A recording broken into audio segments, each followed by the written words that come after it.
ਹੋਊਗੀ ਇੱਕ ਕਰੈਕਟਰ ਮੇਰੇ ਤਰਲੇ ਕਰਨ ਡਈ ਕਿ ਆਪਣੇ ਉਸਤਾਦ ਦੇ ਨਾਲ ਮਿਲਾਵਣ। ਕੌਣ ਹੈ ਵਾ ਕੋਈ ਤੂੰ ਅੱਗੇ ਵੀ ਇੱਕ ਮਲਾਈ ਸੀ ਯਾਰ, ਪਿਛਲੀਆਂ ਸਾਰੀਆਂ ਉਸਤਾਦੀ ਗਲਤੀਆਂ ਨਾ ਛੱਡ ਦਿਓ, ਪਿਛਲਾ ਗੱਲਾਂ ਕੱਢ ਦਿਓ। ਹੁਣ ਨਵਾਂ ਹੁਣ ਨਵੇਂ ਸਿਲਸਿਲੇ ਤੇ ਨਵੇਂ ਸਾਲ ਮੈਂ ਨਾ ਕੋਈ ਉਪਸ਼ੁਕਨ ਗੱਲ ਨਹੀਂ ਕਰਨਾ ਚਾਹੁੰਦਾ, 2026 ਕੋਈ ਐਸੀ ਗੱਲ ਨਹੀਂ। ਉਹ ਹੁਣ ਉਹ ਕਰੈਕਟਰ ਜਿਹੜਾ ਨਾ, ਕੀ ਗੱਲ ਹੋਈ ਯਾਰ ਉਹਦਾ ਵਿਚਾਰ ਦਾ ਰਿਸ਼ਤਾ ਹੋ ਰਿਹਾ, ਤੁਸੀਂ ਆਪਣੇ ਉਹ ਯਾਰ ਤੜਾ ਇੱਕ ਕੇ ਸੱਚੀ ਮੁੱਚੀ ਉਸਤਾਦ ਜੀ, ਉਹ ਹੁਣ ਉਹ ਕਰੈਕਟਰ ਸਿਰ ਹੋਈ ਹੋਈ ਹੈ ਕਿਹਦੇ ਉਸਤਾਦ ਜੀ ਦੇ। ਚਲੋ ਉਸਤਾਦ ਜੀ ਤੇ ਬੜੇ ਲੋਕ ਸਿਰਵਾ ਛੱਡ ਦਿਓ। ਬੜੀ ਅੱਛੀ ਹੈ।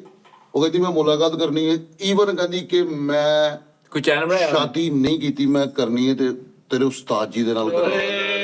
ਅਸੀਂ ਹੁਣ ਭੰਗੜੇ ਪਾਵਾਂਗੇ ਉਸਤਾਦ ਜੀ, ਸਾਨੂੰ ਖੁਸ਼ੀ ਦਾ ਸੇਰੇ ਵਾਲਿਆ ਹਾਏ ਮਾਣੇ ਸਤਾਦੀਆਂ ਸੇਰੇ ਵਾਲਿਆ ਸਾਡੇ ਉਸਤਾਦ ਨੇ ਪਾਸ ਨਾ ਹੋਵੇ ਨਾ ਹੋਵੇ ਐਸਾ ਸਾਹਿਬ ਇਹ ਕੰਮ ਤੁਸੀਂ ਕਰੋ 2026 ਅਸੀਂ ਨਵੀਂ ਸਤਾਦਨੀ ਦੇ ਚਰਨ ਆਏ ਕੰਮ ਤੁਰੇ ਉਸਤਾਦ ਜੀ ਉਸਤਾਦ ਹੁਣੀ ਅੱਜ ਬੈਠਣ ਹਲਦੀ ਲੱਗੇ ਉਤਰਨ ਲੱਗੇ ਐਂਡ ਕਰਕੇ ਮੇਰਾ ਉਸਤਾਦ ਘੁੰਡ ਉਹ ਚੁੱਕ ਭਰਾਵਾ ਇਹ ਖਿਆਲਾਂ ਚ ਖੋਗੇ ਕੱਲ ਮੈਂ ਅੱਜ ਉਸਤਾਦ ਜੀ ਘੁੰਡ ਚੁੱਕ ਰਿਹਾ ਤੇ ਉਹਨੂੰ ਕਹਿ ਰਹੇ ਆ, ਦੁਬਈ ਵਾਲਾ ਚੈਨਲ ਬੰਦ ਪਿਆ ਤੇਰੇ ਆਏ ਮੂੰਹ ਦਿਖਾਈ ਚ ਚੈਨਲ ਦੇ ਰਹੇ ਕਿਆ ਕਹੇ। ਔਰ ਆਮਿਰ ਸਾਹਿਬ ਇੱਕ ਮਿੰਟ ਸਬਰ ਤਾਂ ਕਰੋ, ਤੁਹਾਨੂੰ ਪਤਾ ਵਾ ਦੁਨੀਆ ਦਾ ਕੋਈ ਵੀ ਕਲਰ ਹੈ ਨਾ ਜਿਹੜਾ ਉਸਤਾਦ ਜੀ ਦੇ ਸਿਰ ਤੇ ਹੁਣ 3 ਦਿਨ ਤੋਂ ਵੱਧ ਨਹੀਂ ਟਿਕਦਾ। ਹਲੋ ਚਿੱਟੇ ਨਿਕਲਣ ਲੱਗ ਪਏ ਭਾਈ ਬੜੇ ਬੜੇ ਅੱਛੇ ਹੈਗੇ ਨੇ ਮਤਲਬ ਮੈਂ ਤੁਹਾਨੂੰ ਗੱਲ ਸਭ ਐਜ ਝੁਰੀਆਂ ਚੁੱਕ ਕੇ ਚਾਹ ਪੀਣ ਡਿਆ ਵਾ ਬਾਸ ਹੱਥ ਤੱਕ ਲਟਕਣ ਡਿਆ। ਹੁਣ ਸ਼ਾਦੀ ਚ ਇਹ ਸ਼ਾਦੀ ਦੀ ਉਮਰ ਆ। ਐਵੇਂ ਉੱਥੇ ਅਗਲੇ ਕਹਿਣ ਕੋ ਲਾੜਾ ਫੜੋ ਆ ਪਿੱਛੇ ਜਾ ਪੈਣਾ।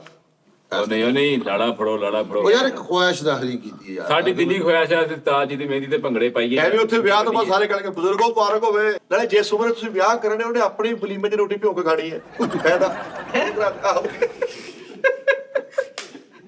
ਹੋਰ ਕਰਾ ਦੇ ਤੁਸੀਂ ਦਿਲ ਕਰੇ ਉਹ ਭੈੜੀ ਦੰਦੀ ਆ ਮਿੱਠੇ।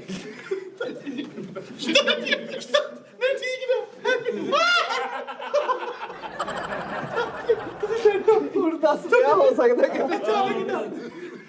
ਆ ਕੀ ਆ ਵਿਆਹ ਹੋ ਸਕਦਾ ਨਹੀਂ ਮੇਰੀ ਸੁਣ ਗੱਲ ਵੈਸੇ ਨਾ ਸਾਰੇ ਭਰਾ ਦੋ ਦੰਦੀਆਂ ਵੜਵਾ ਲਓ, ਜਿਆਦਾ ਰਿਸਕ ਨਾ ਲਿਓ, ਤੁਹਾਡੀ ਮਿਹਰਬਾਨੀ ਹੈ। ਨਹੀਂ ਵਿਆਹ ਕਰਾਣਾ ਉਸਤਾਦ ਜੀ ਦਾ 2026 ਚ। ਉਸਤਾਦ ਜੀ ਤੁਸੀਂ ਸਿੰਗਲ ਦਾ ਸਟੇਟਸ ਬਦਲ ਦੇਣਾ ਹੁਣ। ਓਏ ਉਹ ਵਿਚਾਰੀ ਨੇ ਜ਼ਿੰਦਗੀ ਕੱਢਣੀ ਹੈ, ਨੋਚਣੀ ਨਹੀਂ ਐਂ ਕਰੀ ਜਾਂਦਾ ਹੈ। ਤੁਸੀਂ ਆਪੇ ਕਹਿੰਦੇ ਬਾਹਰ ਨਿਕਲੋ ਤਾਂ ਬਾਹਰ ਨਿਕਲਦੇ ਆਪਾਂ।